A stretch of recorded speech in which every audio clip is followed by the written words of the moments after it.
Hey everyone, in this video we're going to go through communication matrices. So just following on with binary matrices where every element is either a 0 or 1. So we've looked at permutation matrices, now we're going to look at communication matrices, and then we've got dominance matrices. So all different types of binary matrices. Now, a few things to consider. So communication matrix is a square binary matrix, and the one in the matrix indicates a direct one-step communication, and that phrase is extremely important to remember because when we're interpreting a communication matrix, we do technically call it a direct one-step communication, and a 0 indicates non-communication. So making sure we use those phrases. All right. A communication matrix has a leading diagonal of all zeros because basically a communication matrix tells you how you can communicate, not you actually, two people can communicate, or a sender and a receiver can communicate. So you can't communicate with yourself. So there's zeros along the diagonal. All right. So remembering that as well. Is symmetric if every communication goes in both directions. So that just means, let's say I'm communicating with Mrs. Pask. She can also communicate with me. So it's going to be symmetrical. But let's say I can only communicate with Mrs. Pask, maybe because my phone's working, but her phone isn't. So then it's only one way. All right. So it's symmetrical if the communication is two ways or both directions. All right, and can be used to find two-step communications where communication occurs via another link. So that might mean Mrs. Pask might know someone that I don't. So let's say her husband, and I wanted to communicate something with him, I would have to go through Mrs. Pask. So that is two-step communication. All right, with communication matrices, we do use network diagrams. So you can see here we've got a communication diagram. We have on our vertices A, B, C, D. So we can think of them as people. Usually they're given names. So let's call them Alan, Bob, Kate with a C, and Daisy. All right, so they're communicating with each other.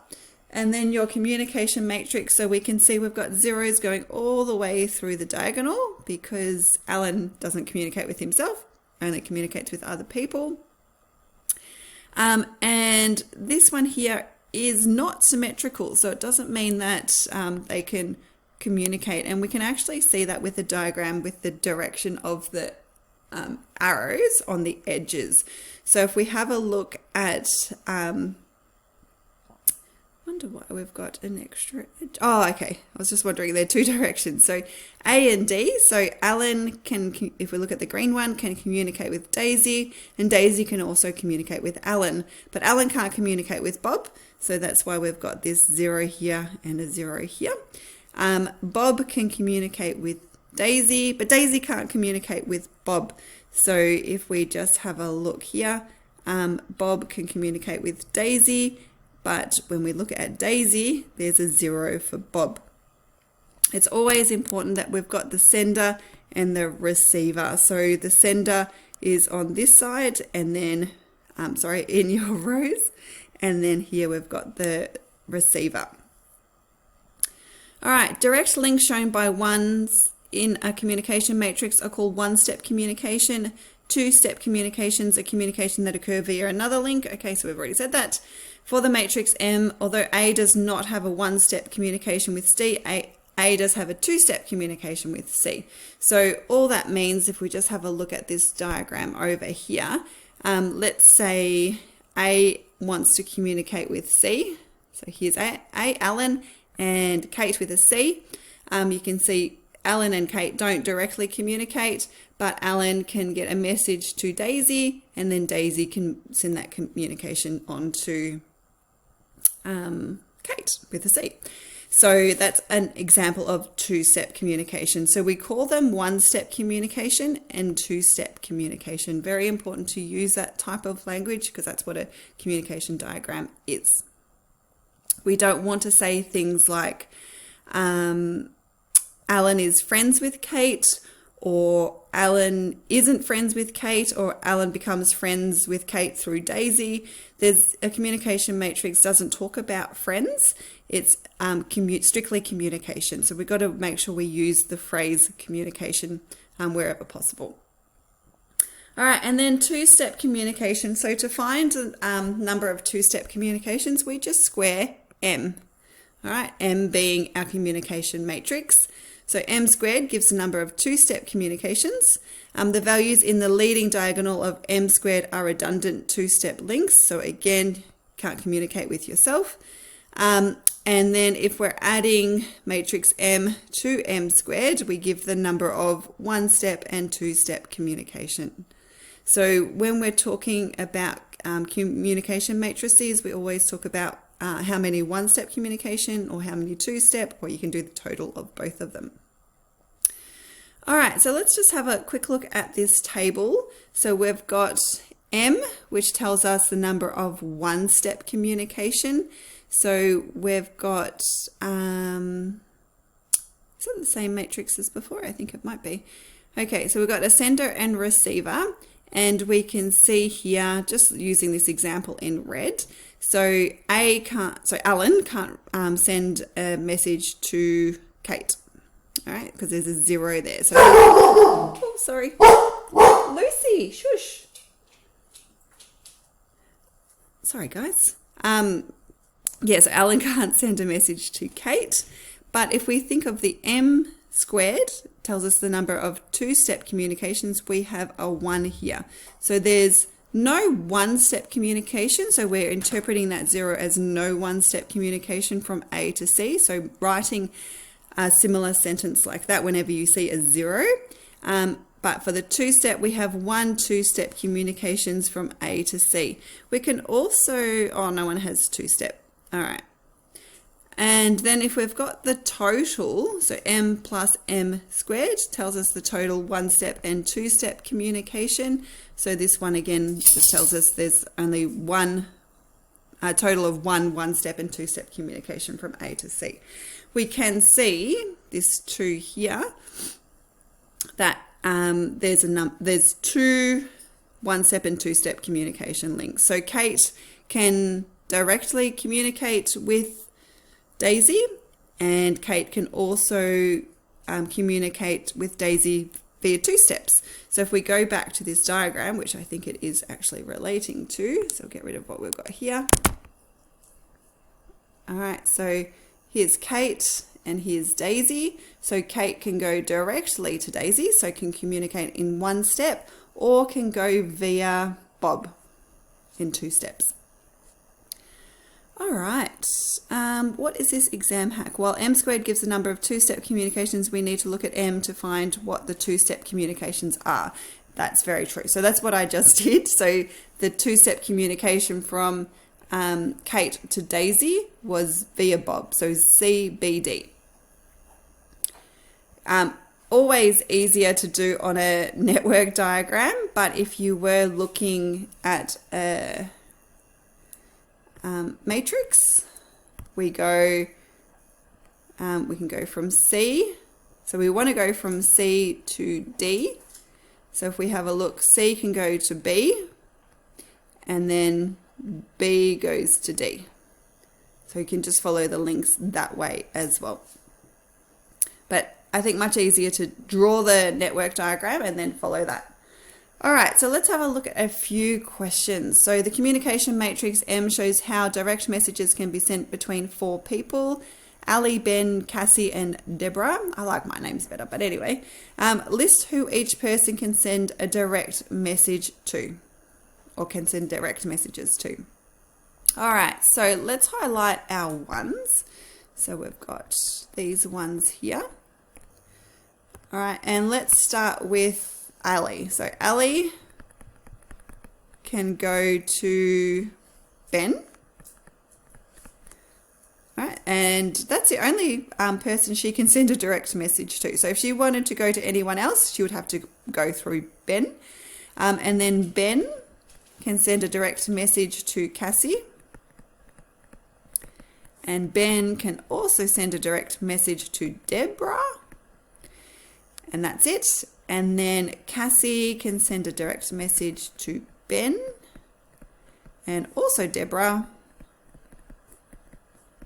And then we've got Deborah. And Deborah can send a message to Ali and Cassie. Now, if we had to, we're going to do that in part 3. I was going to draw a communication diagram. So let's answer question 2 first, and then we'll draw our communication diagram. Explain why the leading diagonal is all zeros, because you can't communicate, can't send a message to yourself, a direct message to yourself. All right, so that's why we have leading zeros in a communication matrix. All right, draw a communication diagram showing the communication links in the given matrix. So always start with your 4 vertices. So we could just label them A, B, C, and D. If you haven't done networks before, you're probably not familiar with what a network is. So our points on our network are called vertices, and our lines are edges. All right, so Ali goes to Ben. So we can just draw an arrow going to Ben. Ben sends a message to Cassie, and Ben also sends a message to Deborah.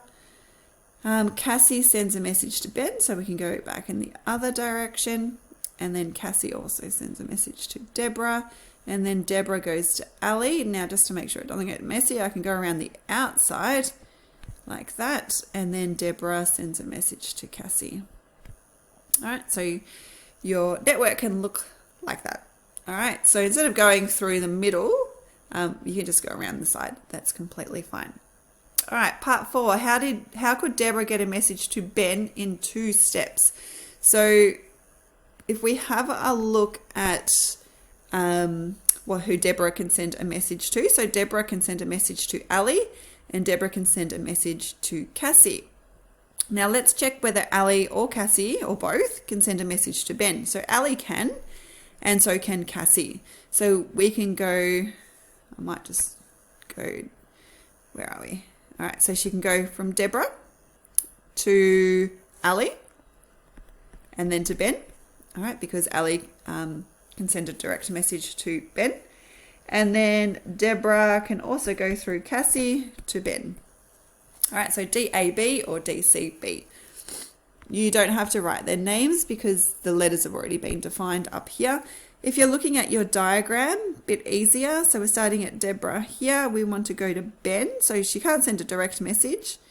So she can in 2 steps. So there's one way, and then the other way can go via Cassie, like that. Very thick highlighter, sorry about that, but you get the gist. You get the gist. All right.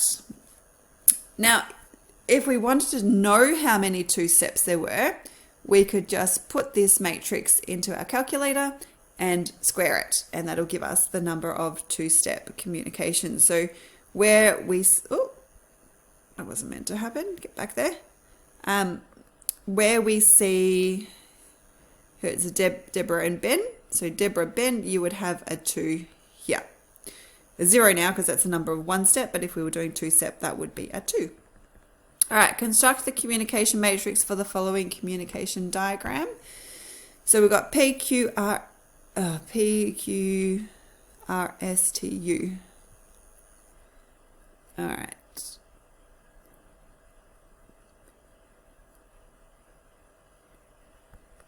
P, Q, R. I'm not going to have enough space. P, Q. I'm going to draw it just down below, I think. All right. So we've got P, Q, R, S, T, U. And then P. Make sure it's in the same order. And then we have up here, oh, sorry, I'll do the side first. So this is your sender, and this is your receiver. All right, so you need to put them on there to make sure it's quite clear. And then we've got our matrix brackets. So you can go ahead and put zeros through your diagonal just to make a start. Sometimes it's good just to, make a start with something. All right, then we'll have a look at P. So we'll start with P. So P can communicate with Q, and Q can also communicate with P. All right, so I can put that on at the same time. Let's go to Q. So Q can communicate with R, and R can communicate with Q. And what I should have done with P doesn't communicate with anyone else, so we can put zeros along there. All right, Q only communicates with R and P, sorry. So let's put zeros along there. And this one is actually symmetrical. See how we're going back and forth between everyone? So I can fill in the rows and the columns at the same time. All right, so there we go. Symmetrical along, either side of your diagonal. All right, let's move on to R. So R and S can communicate. Just finish them off. And then S can communicate with T. And then lastly, T and U. Beautiful. Explain why the matrix is symmetrical by referring to the communication diagram. It's symmetrical because we've got two-way communication. So two-way communication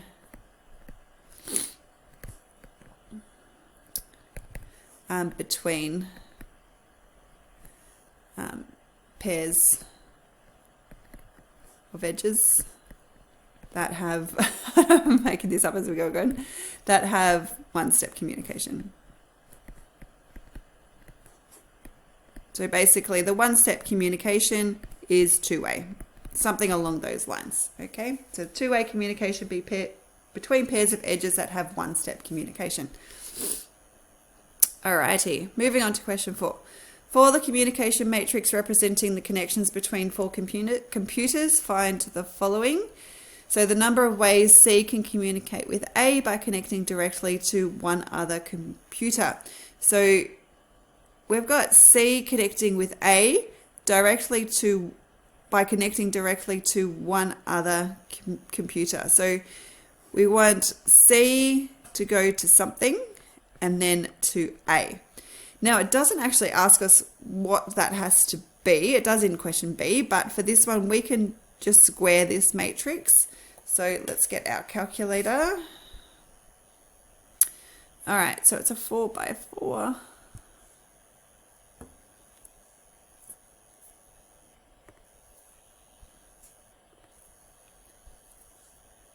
Okay, 0, 1. Oh, sometimes the computer doesn't like me having it folded over. Come on. And you should be doing this on your calculator at the same time. This is no point in me doing everything.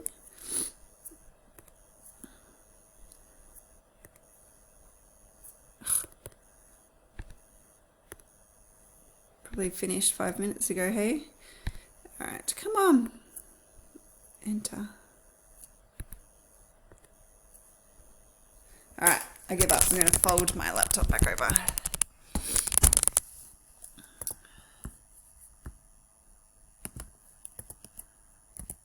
There we go.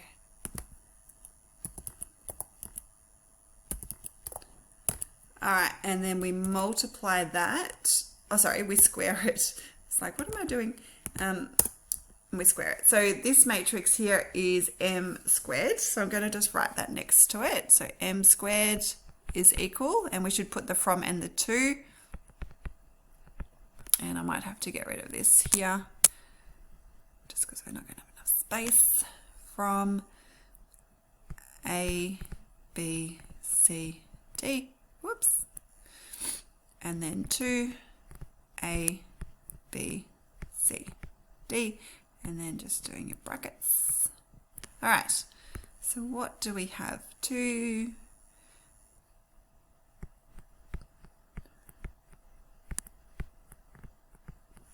and let's go back up. Oh, got it around the wrong way.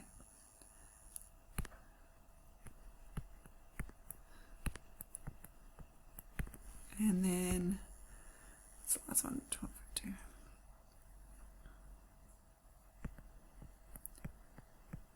Okay, so the number of ways C can communicate with A by connecting directly with one other computer. So it's basically saying two-step communication. So C to A, there are 2 ways of doing it. So we've got to work out in part B what those 2 ways are. So you can draw a network diagram if you like, or you can just say, all right, C, we're starting with C. C, I'm just looking at one step. So C can communicate with A. All right, we want it to already go to A, so can go to B. C can go to D. All right, and then from there, we've got to work out whether B can go to A and D can go to A. So B can go to A, yep, and so can D. So CBA and CDA. All right, so they're the 2-step communications. That's your answer to B. The total number of redundant 2-step connections. So what that means is the number along our diagonal. Let me just highlight it in a different color. So these numbers here. So we have 8. All right, so 8 are redundant. The list of redundant 2-step connections from D to D. So that's 2. That's the number there. The total number of 1-step and 2-step connections from C to A. So we know there's 2 2-step here it says connections, and then 1 1-step. So there's 1 here.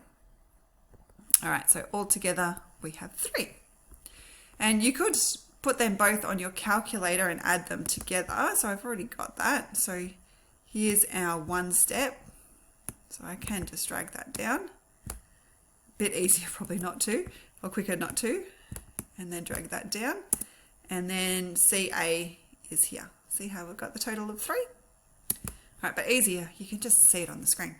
All right, next question. The communication matrix below shows the direct paths by which messages can be sent between 2 people in a group of 6 people, U to Z. A 1 in the matrix shows that the person named in that row can send a message directly to the person named in that column. For example, the 1 in row 4, column 2 shows that X can send a message directly to V.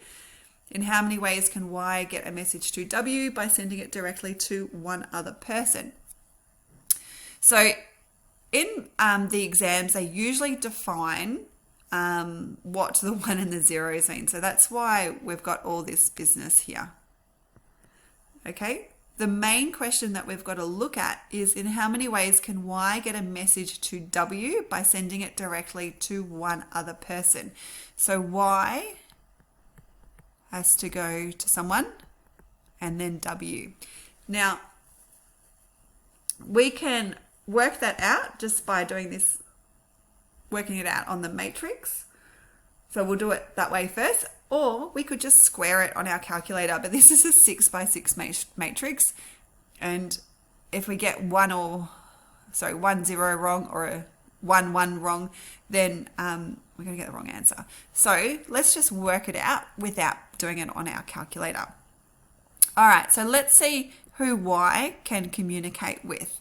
So just having a look at this row here. So Y can communicate with W, Y can communicate, and I mean directly, with X, and Y can communicate directly with Z. Then we have to see whether W, X, or Z can communicate with W. So obviously we can't go to W. All right, W can't go to W, so that's out. Let's see if X can go to W. So X to W, no, so that's out. Can Z go to W? No. So our answer is 0. All right, so Y actually can't get can't get any 2-step communications. It can directly go to W, and I assume that's why it's such a low scoring question, so 54%. So it can directly send a message to W, but it's actually asking for 2-step. So it can go to X and it can go to Z, but X doesn't go to W and Z doesn't go to W. So it's got to be 0. All right, cool. And then we're moving on to dominance matrices. All right, bye guys.